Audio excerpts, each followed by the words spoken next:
ما زادت الثروة كما تساءل صاحب الجلالة الملك محمد السادس نصره الله في خطابه الشهير إلا وفقرت الفئات الأكثر مساهمة في إنتاج هذه الثروة.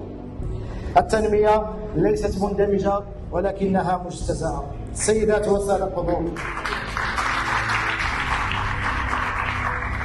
إن المسؤولية السياسية أمام هذا الوضع لا يمكن التهرب منها. لا يمكن تحميل المسؤولية فقط للمشغلين أو للسماطرة أو للفراقشية.